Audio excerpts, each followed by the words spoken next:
우리 교회가 광주 시내에서 5대 교회 안에 들어갑니다. 건물이 굉장히 큰 건물이죠. 웬만해서는 채우기 힘든 교회인데 앞자리가 아직도 좀 빈자리가 있습니다. 오늘 새로 오신 여러분을 환영합니다.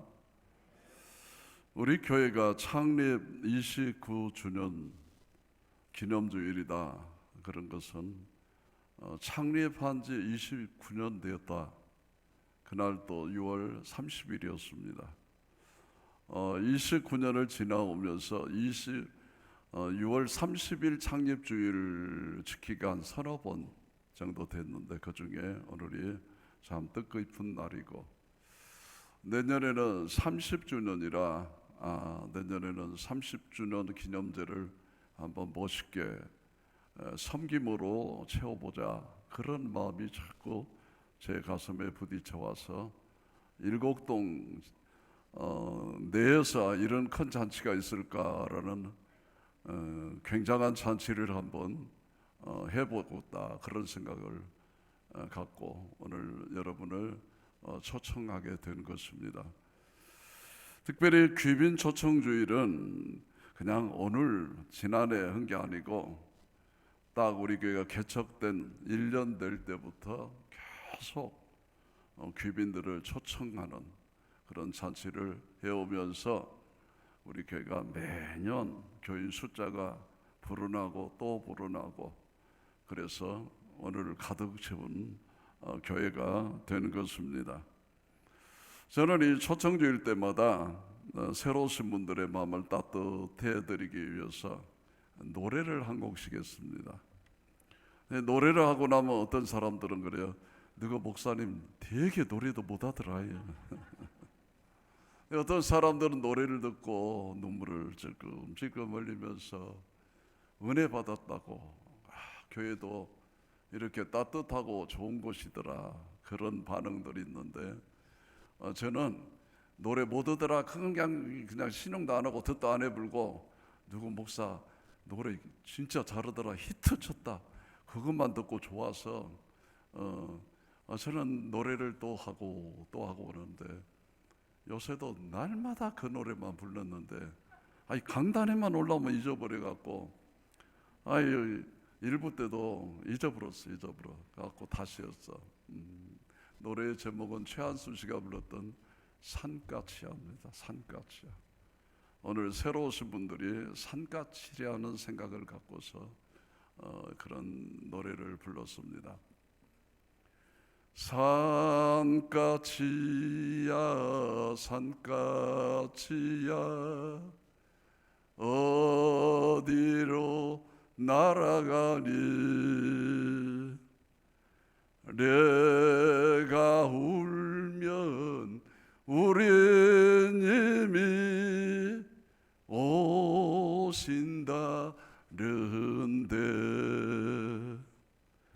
너마저 울다 저 산 넘어 날아가면은,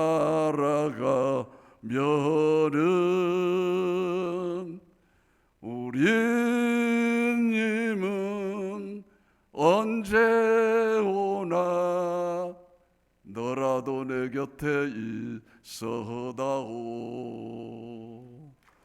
너라도 내 곁에 있어다오. 아멘. 할렐루야. 산까치 여러분, 수많은 사람들이 우리 교회에 왔다 또 도망가고 또 가는데 여러분마저 도망가 불면 나는 어쩌라고. 이번에는 도망가지 마시고 우리 함께 사십시다.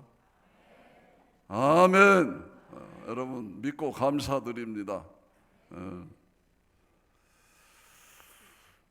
오늘 본문의 말씀을 보면은 사람들이 이 세상에서 가장 중요한 것이 무엇인가를 갈망하고 사는 것인가를 알 수가 있는 것입니다. 대부분의 사람들은 무엇을 먹을까, 무엇을 마실까, 무엇을 입을까, 의식주의 문제를 아주 중요하게 생각들을 하고 살더라, 그 말입니다. 여러분의 의식주 문제는 아주 중요합니다. 그런데 우리 인간이 의식주만 해결되면 다 되겠습니까? 먹고 입는 것이면 전부이겠습니까? 이것이 인생에게 가장 중요한 목적이겠습니까? 어떤 분이 부자와 가난한 자, 이 빈자의 차이를 재미있게 말했습니다. 부자들은 지갑에 회원권을 넣고 다니고 빈자들은 이제 지갑에 회수권을 넣고 다닌다. 부자는 사우나 가서 땀을 빼고 빈자는 사우디 가서 땀을 뺀다. 부자는 주로 맨션에서 살고 빈자는 주로 맨손으로 산다. 부자는 매일 쇠고기 반찬을 먹고 빈자는 거의 소고기 라면을 먹고 산다. 부자는 영양과도로 헬스클럽에 다니고 빈자는 영양 부족으로 헬쑥한 얼굴도 산다. 부자는 개 소주를 마시고 살고 빈자는 깡 소주를 마시고 산다. 여러분, 우리는 한번 생각해 봐야 합니다.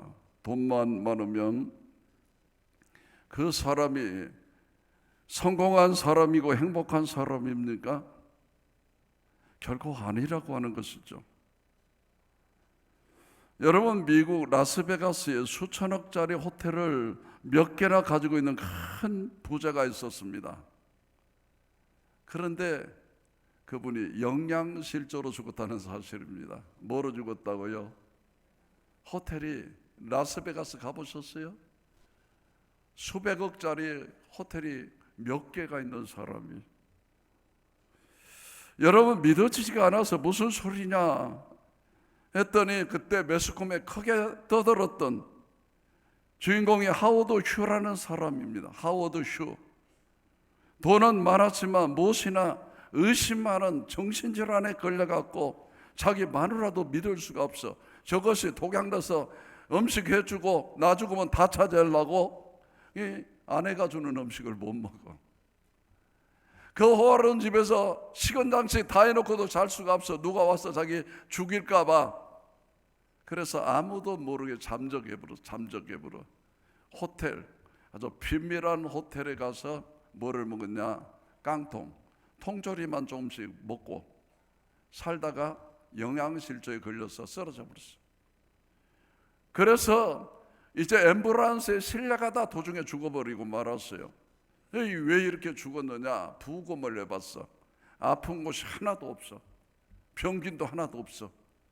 단지 영양실조로 죽어버렸어요. 여러분, 그 많은 돈을 가지고 있었지만 사용하지를 못했습니다.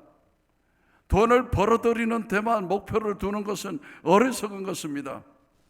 돈을 가지고 있으면 그것은 가치가 없습니다. 가치 있게 그 돈을 쓸 때 그 돈의 가치가 있는 것입니다. 여러분, 돈이 절대로 우리에게 소중한 것만은 아닙니다. 소중하게 사용할 때 그게 소중한 것이죠. 밀림의 성자였던 알버트 슈바이처 박사를 우리가 너무 잘 알죠. 그는 참으로 성공적인 삶을 살았다 그렇습니다. 그는 부잣집에서 태어났고 그리고 부자로 생을 살았습니다. 그는 우리가 잘 아는 대로 훌륭한 오르간 연주자였고 박사학위를 3개나 가졌는데 철학 박사, 신학 박사, 의학 박사였습니다. 그러면 그는 더 이상 부족한 것이 없습니다. 그런데 그는 고민이 들었습니다. 만족이 없었습니다. 그러다가 하루는 하나님의 말씀을 보는데 부자와 나사로의 말씀을 깊이 묵상하게 됩니다.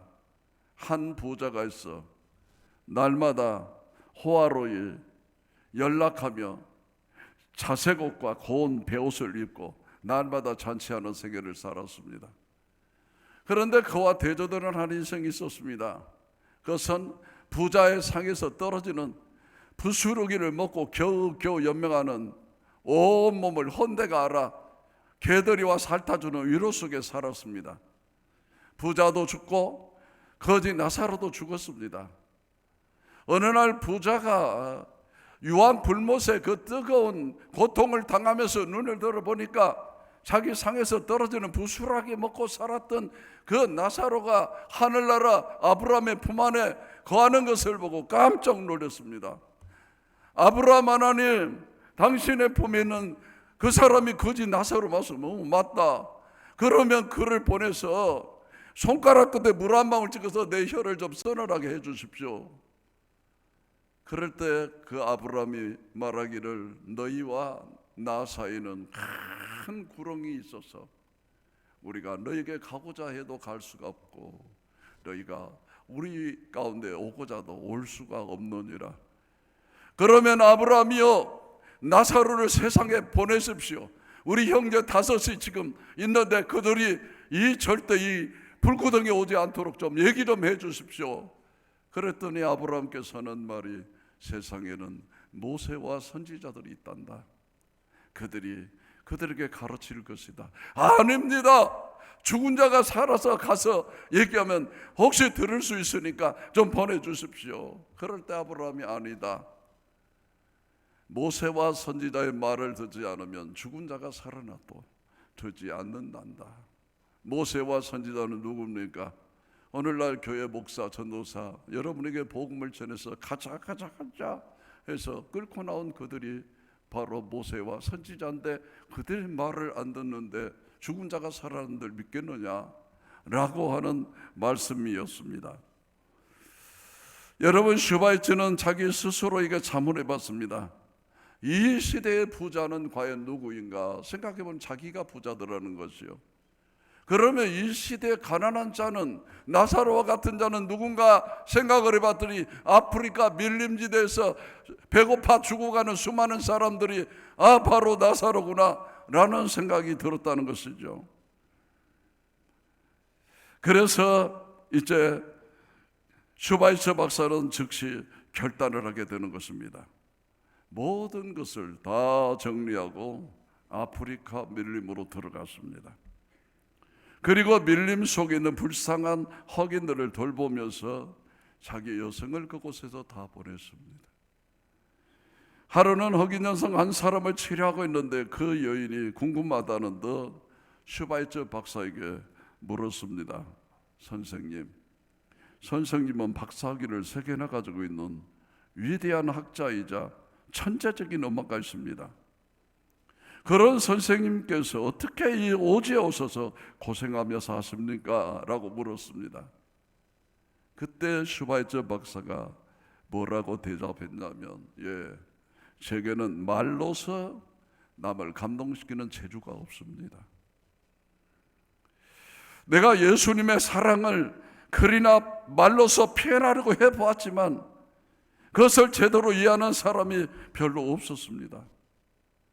그래서 예수님이 자신의 삶으로 그 사랑을 내게 보여주신 것처럼 나도 그 본을 받아서 행동으로 예수님의 사랑을 실천하고 있을 뿐입니다. 그런데 비록 작은 사랑이지만 이 사랑을 실천하는 동안에 하나님은 오히려 내게 큰 축복을 내려주셨으니 보십시오. 내가 이렇게 나이 들어서 건강하지 않습니까? 이렇게 내 마음이 흡족하고 행복한 적이 없습니다. 하나님의 축복입니다라고 오히려 감격스러워하더라는 것이죠. 여러분, 슈바이처 박사는 이 세상에서 가장 가치 있는 삶이 무엇인가를 알았습니다. 그건 돈이 아니었습니다. 명예가 아니었고 좋은 집, 좋은 음식이 아니었습니다. 더 가치 있는 일을 하는 것이었습니다. 그것은 하나님을 사랑하는 일이었고 하나님의 일을 하는 것이었습니다. 여러분, 우리 사람은 하나님의 형상대로 지음을 받았습니다. 동물과는 완전히 다른 차원, 높은 삶을 살도록 지음을 받았습니다. 그러므로 하나님의 뜻에 따라 살아가는 것이 잘 사는 삶입니다. 그래서 우리는 하나님의 뜻대로 살아갈 때에 진정한 행복을 누릴 수가 있는 것입니다. 그런데 여러분, 우리 인간들이 하나님의 말씀을 거역함으로 죄가 이 땅에 들어왔습니다. 그리고 우리 인생은 진정한 행복을 잃어버리고 말았습니다. 그들 인생 속에 질병이 찾아오고 불행이 시작되었습니다. 그 결과로 죽음이 찾아오게 되었습니다. 그 이후로 모든 사람들의 목표는 육체가 되었습니다. 사람이 육체가 된지라 성경은 선포하고 있습니다. 사람들의 목표는 먹고 마시고 즐기며 사는 것입니다. 물질주의, 쾌락주의가 되었습니다. 그런데도 인생 속에는 진정한 만족을 찾아볼 수가 없는 것이지요. 가장 중요한 일이 우리에게 있습니다. 그것은 우리 하나님을 찾아서 하나님을 사랑하고 하나님의 일을 하는 것입니다. 그때 우리는 참된 행복과 진정한 만족을 누릴 수가 있는 것입니다. 사람들이 그래요. 믿는 사람들에게 당신은 왜 항상 그렇게 기뻐하느냐? 예수 믿는 뒤에 부자 됐느냐? 예수 믿는데 뭐 잘된 것이 있느냐? 아닙니다. 우리는 예수님 믿는 것 자체가 기쁨이요 축복일 따로 있죠. 유태인의 지혜서에는 탈무드에는 이런 글이 실렸습니다. 참으로 지혜로운 자는 어떤 사람입니까? 그것은 모든 경우에 있어서 배우는 사람입니다. 참으로 강한 자는 누구입니까? 그것은 자신을 절제할 줄 아는 사람입니다. 그러면 정말 부자는 어떤 사람입니까? 그것은 자신이 가진 것에 감사할 줄 아는 사람이 정말로 부자입니다. 라고 말씀하고 있는 것이죠. 여러분, 하나님은 우리를 사랑하십니다. 그러므로 우리가 행복하고 가치 있게 살아가기를 원하십니다. 그런데 하나님께서 특별히 사랑하시고 귀하게 사용하신 사람들의 공통적인 특징이 있으니 하나님께서 사랑하시고 축복하신 사람들은 한결같이 깨끗한 삶을 살았더라고 말이에요. 깨끗한 삶을 살았더라고 말입니다. 즉 세상의 죄를 멀리했습니다. 우리는 항상 죄를 지을 수밖에 없는 연약한 사람이죠. 이 자리에 있는 여러분과 누구든지 죄를 짓지 않는 사람은 아무도 없습니다. 그러나 이 죄를 가지고는 하나님 앞에 절대로 설 수 없는 것입니다. 그래서 하나님은 죄를 없애고 깨끗하게 살아가는 방법을 우리에게 보여주셨습니다. 그것이 성경 요한복음 3장 16절의 말씀이죠. 예수님이 말씀하셨습니다. 하나님이 세상을 이처럼 사랑하사 독생자를 주셨으니 이는 그를 믿는 자마다 멸망치 않고 영생을 얻게 하려 하심이라. 하나님 우리 인생들을 사랑하셨습니다. 죄를 지은 인생은 모두 하나님의 심판을 받아 죽어야 했고 지옥의 심판을 받아야 했습니다. 그래서 하나님은 우리 인류를 구원하기 위하여 하나님 자신이 사람의 몸을 입고 이 땅에 오셨습니다. 그분이 누구인 줄 아십니까? 예수님이십니다. 예수님. 그리고 우리의 모든 죄를 대신하여 갈보리산 십자가를 지고 돌아가셨습니다. 그리고 삶 안에 다시 사신 부활의 역사를 이룩하고 그리고 하늘나라로 올라가셨습니다. 그리고 누구든지 예수님을 믿는 자, 즉 하나님을 믿는 자에게는 그의 모든 죄를 용서하셨습니다. 어떤 죄라도 어떤 죄인이라도 하나님을 믿는 자에게는 그의 모든 죄를 용서해 주셨습니다. 여러분, 성경은 말씀하십니다. 요한일서 1장 9절의 말씀이죠. 만일 우리가 우리 죄를 자백하면 그는 미쁘시고 의로우사 우리 죄를 사시며 모든 불의에서 우리를 깨끗하게 하실 것이요 그랬어요. 우리 하나님을 믿는 자를 깨끗하게 하실 것이요. 그리고 그를 사랑하시고 그를 사용하십니다. 여러분, 도미노 피자라고 하는 유명한 피자가 있죠. 미국에서 시작했죠. 디트로이트 타이거라고 하는 유명한 구단주가 있습니다. 그 사람 이름이 타마스 모네간. 사업가로서 큰 꿈이 있었습니다. 그건 다른 사람들처럼 사업을 확장하고 더 많은 돈을 버는 것이었습니다. 그런 사업을 확장하고 더 많은 돈을 벌기 위해서 땀을 흘리며 열심히 노력했습니다. 그런데 그 인생의 절정기인 중년기를 넘어섰을 때 갑자기 그 인생에 대한 회의감이 들기 시작했습니다. 내가 사업을 이렇게 확장하지만 도대체 인생이란 뭘까? 그는 교회에 출석한 교인이었는데 어느 날 신실한 크리스천 친구로부터 책을 선물 받았습니다.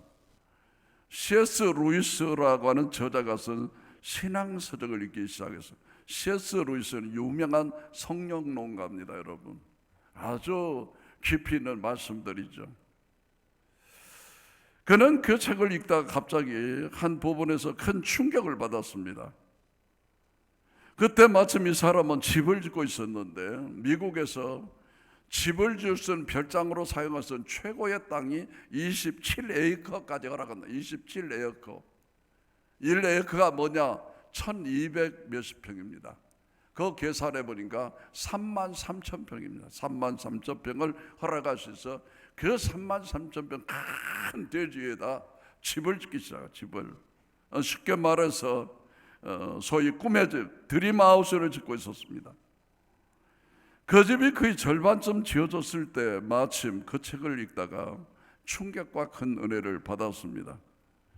그리고 갑자기 이런 생각을 하게 되었습니다. 그래, 내가 미국에서 제일 멋진 집을 짓고 내가 거기서 들어가 산다고 하자.